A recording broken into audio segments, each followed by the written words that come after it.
Hey ladies, and welcome to Aries Ideas. To keep it real, I'm not that friendly, I'm just charismatic. I used to think I needed him, but I was just distracted. I don't know if you've seen my other videos, but we have something a little bit new going on, and I'm slaying. I'm loving it. I just cut my hair, and yeah, that's pretty much it. Welcome to today's video where we are talking about the femme fatale, the dark feminine energy.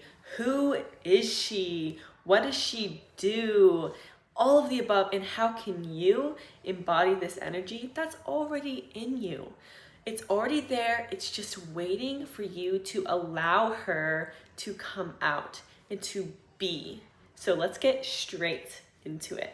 So I want to first start off with having you understand what it means to be in your dark feminine energy, and specifically what kind of traits does she embody.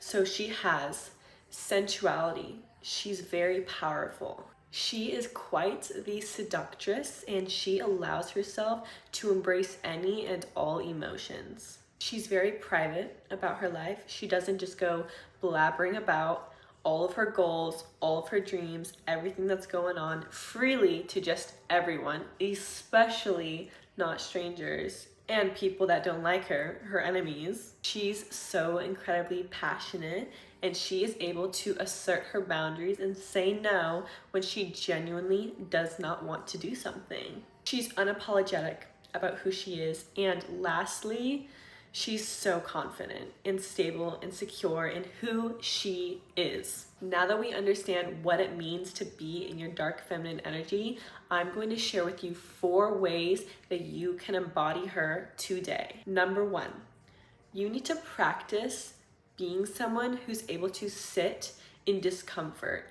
When you're able to sit in discomfort, that is incredibly magnetizing, because a lot of people can't do that. And who are people attracted to? Who do people idolize? Who do they like? It's people that are the 1%. People who are different, like the odd ones out, are the ones that people are looking towards. Getting uncomfortable will really get you far in life in all aspects. It'll get you far in friendships, for example, because when you're comfortable, you will be able to go up to someone like a stranger and just strike up a conversation. In the workforce, you might apply for a job even though you may not necessarily be fully qualified for it, because you're okay with this discomfort of putting yourself out there and the possibility of getting rejected. You're also okay with the discomfort of perhaps being accepted and going into a job knowing that you may not be as qualified as other candidates, but you still got the job. In a nutshell, just putting yourself in discomfort, in uncomfortable, situations is going to open up a lot of doors for you, and just like opportunities are going to come at you left and right. Number 2. Oversharing is leaking your energy. You need to become a more private and mysterious lady. Now, how do you do this? You stop fucking talking. Literally shut your mouth around people and stop babbling nonsense when you're in giant group settings or with your friend. Let the other person speak. Let them talk. Let them share. Because there's this phenomenon, if you want more people to like you, you need to start listening. And it's crazy. When you start listening to other people, they will actually open up to you, and they will tell you things that they wouldn't have necessarily told someone that they just met. For example, this has happened so many times. I've had people literally tell me, like, I don't know why I said all that to you. Like, I just met you. I'm like, yeah, well, maybe you just needed someone to listen to you. You'd be surprised of how many people just don't really care of what you have to say, and that don't really care to give you the energy, to give you the space for you to allow to share something about your life or vent to them. When you share your goals and your dreams with people that you don't necessarily know, or like specifically know that you have their full support, you have their love, like you have a strong connection, what you're doing is you're opening up the door for them to project their own thoughts and opinions on you. And what this will do is it will change your mindset. It'll change your own perspective on how you view your goals, dreams, and what's possible for you. The more that you spread the word about what you want, the more that you're giving people the ability to destroy that, to interfere with that. It's really important that you have a goal, you have a dream, you have a place that you want to go in life, and you keep that to yourself so that you are able to keep in control and manage your mindset on that thing, and not have a bunch of people saying you, well, it's not really realistic, you know, that's like already been done before. Are you sure? Let's think about the logistics of it. Those things are going to literally crush your dreams, and they're going to hinder your own self-belief. Number 3, fuck being obedient and caring so damn much about every single person in every single situation in your life. You need to stop giving so many fucks to different people. It's not your responsibility to make sure you're not an emotional manager for the people in your life, okay? They are their own emotional manager. Yes, of course, you can support these people. You can love them if they're going through a hard time, but it is not your job to be their therapist. It is not your job to always be the person that has to be the burden of hearing their issues, their problems, their drama, their gossip. That is unfair to you, and it is okay. It is fair. It is justified for you to set boundaries with that person. You don't need to feel guilt or shame for doing that. What you need to do, what you need to recognize what you are doing is protecting and preserving your internal energy. You don't have the time or the energy to care so deeply about every single person in your life. You need to be picky about who you invest time in, what kind of people are in your circle. Make sure that you cherry pick those people and that they are actually good for you, not just fillers.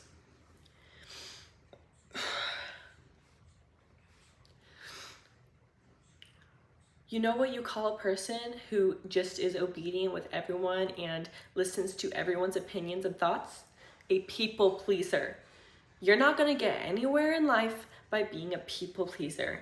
If you are making every single person happy, you're doing something extremely wrong. That thing that you're doing is you're being inauthentic.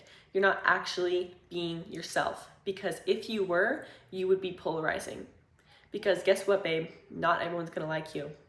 When you can actually be yourself, there's going to be people who are going to be fucking jealous as shit over you. A lot of people don't have the confidence to show up as they are and be unashamed for that. You might get some hate, that's fine. But you know what's gonna happen? So many people are going to love that about you. It's going to be one of your top character traits and what people think of when they think of you. Wow, Emma, she's that girl that can just be herself and is so confident. I love that, and I want that for you. Number 4, the femme fatale, she lives in line with her own values. I was just listening to a podcast the other day, and he was saying that when you feel stuck and just stagnant in life, what that usually means is that you've fallen out of line with living within your values. And I thought, wow, that is so true. Because I kind of went off my gym game. I was on my phone more, and I really value spending time with my family and being consistent with my athletic stuff.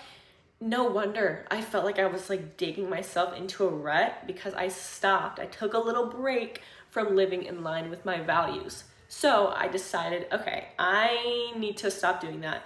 I kid you not, in 2 days, I just went on my phone less.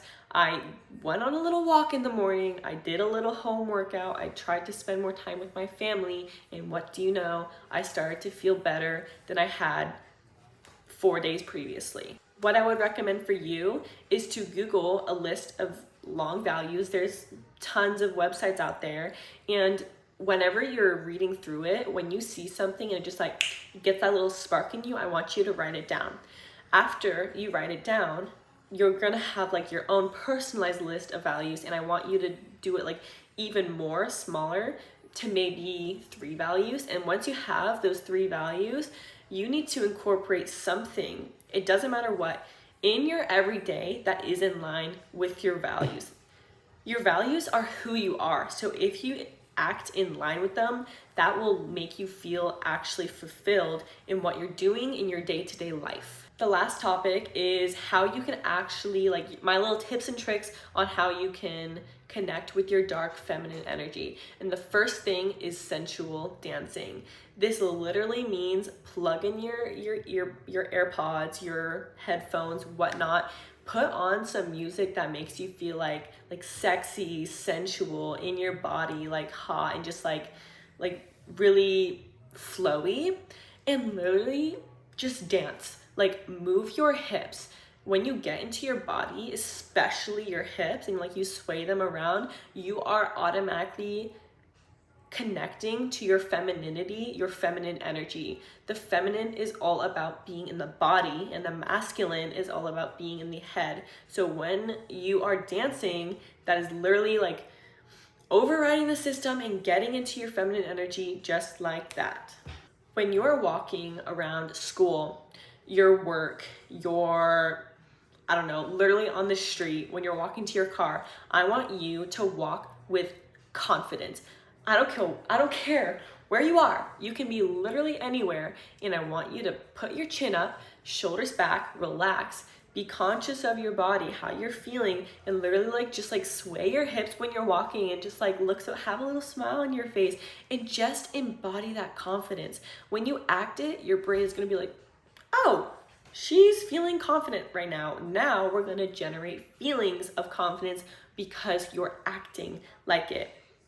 You're gonna feel like the baddest bitch. Trust me, do it. This is another important little thing. You need to stop over-explaining yourself in a lot of little situations and little conversations that occur throughout your day. So if you're given an opportunity where you can explain yourself, or just like give an answer to someone, don't go like over explaining and say like, oh, like this and that and this time, and then like, I'm so sorry, and like blah, blah, blah. Just give a simple answer, because this is going to train yourself that I don't need to explain my actions like so deeply because something's wrong with me. Like, no. You don't need to overshare. You don't need to over explain. Give a simple explanation and leave it at that. When you're talking to people, I want you to be very focused on eye contact and making sure that you're listening more than you're speaking. Eye contact is something very intimate, and I don't mean sexual. By intimate, I mean like between any two people, platonically, romantically, or any other situation. It's very intense to hold eye contact with someone, and it's not easy either. It makes you feel uncomfortable. But what did I say earlier? You need to get good at getting uncomfortable. It is a trait that will take you very far. Eye contact, you know what that does? It shows power. It shows that I am in control. It shows very much so confidence and assurance within oneself. So when you can double eye contact and listening more, girl, I want you to say what is on your mind. Do not block your throat chakra, okay? If you're unfamiliar with chakras, look it up. You'll understand there's like the sacral, the root, the head, the crown, the third eye, and like all these different things. But when you are speaking or like in a larger group setting and you're nervous to say something because you want people to like you, you know, you want to fit in, I want you, when you feel, you have that feeling that you want to say something but you're kind of nervous, like I want you to say it. I want you to be yourself, and I want you to free that up, because when you block what you want to say, and you just like push it down, that is just going to build up over time, and it's going to manifest in shame, in guilt, in anger, in frustration, in bitterness. And instead of blocking that energy until you cannot control when it comes out, I want you to release it as it comes up. Just speak your truth. Like, talk how you genuinely feel and think to other people. Be yourself in that way. Start becoming aware of how many times you're saying sorry in your day. We do it a lot, and it's most of the time super unconsciously. But as you say sorry unconsciously a lot, what the brain sees that as is that you have something to be sorry for, and that you're doing something wrong, and therefore you're the problem. You see how that kind of like goes along? Become aware, and I want you to delete that from your vocabulary when it comes to little minute things. If you're not genuinely sorry and like genuinely trying to apologize for something, you don't need to say it. When you use a word so often in your day-to-day, what happens is it loses its meaning. So when it comes to actually apologizing for something, people might not believe you as much because you say sorry so much. So they're like, okay, well, you say sorry a lot, so why is this time any different, you know? Reserve the word sorry for when you're actually truly sorry. This just requires practice, and I had a friend who literally said sorry every single 10 seconds, and now she doesn't.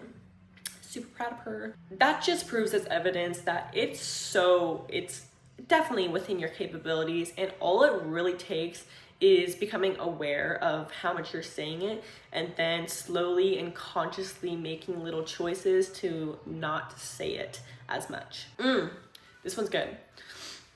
I need you to stop bending your boundaries, and this is especially true, I feel, when it comes to guys.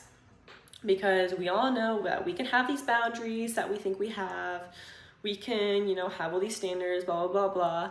But then this really cute, handsome guy with just the most beautiful smile and deep voice comes into your life, and you're like, fuck.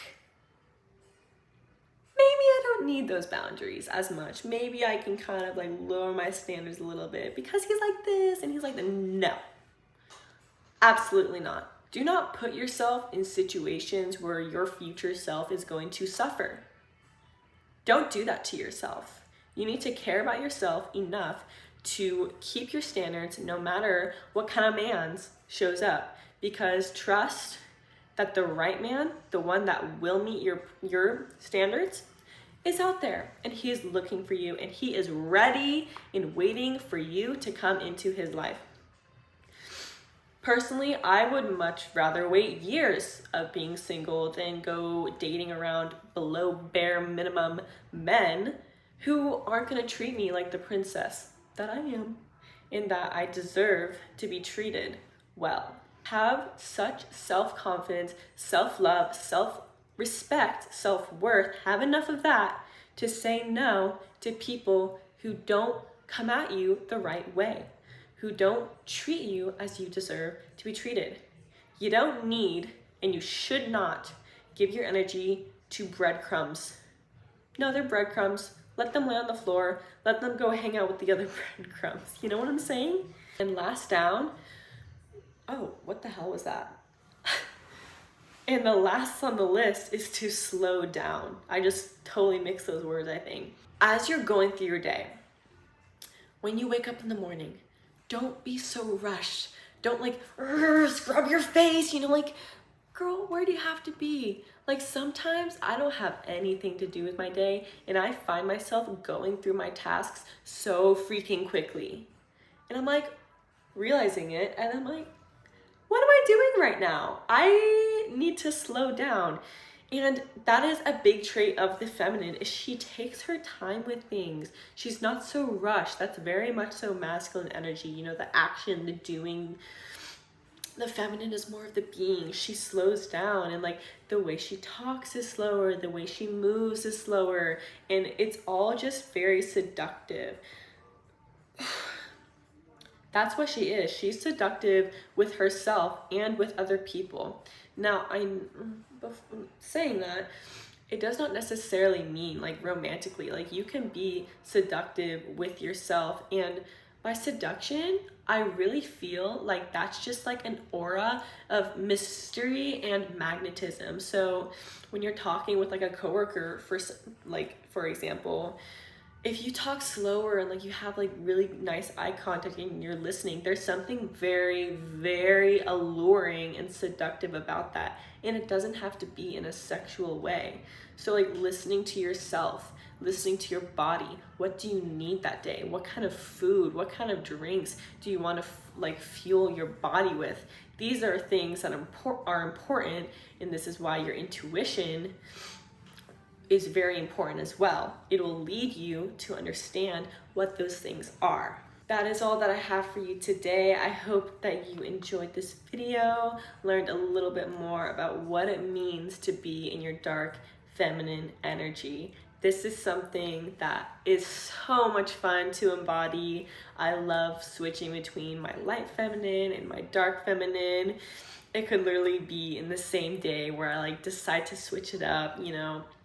If I wear something more light and airy and flowy and just like beautiful light makeup with maybe pastels and whatnot, I feel very much so in my light feminine. And if I wear more like darker colors and like the red lipstick, and I feel just like very alluring for the day, I've hopped into my dark feminine energy. So it's really fun to play with. Please, it's meant to be a very fun process, and just like play around with it, be playful, all of that good stuff. Let me know what you think, and I'll see you soon. Bye.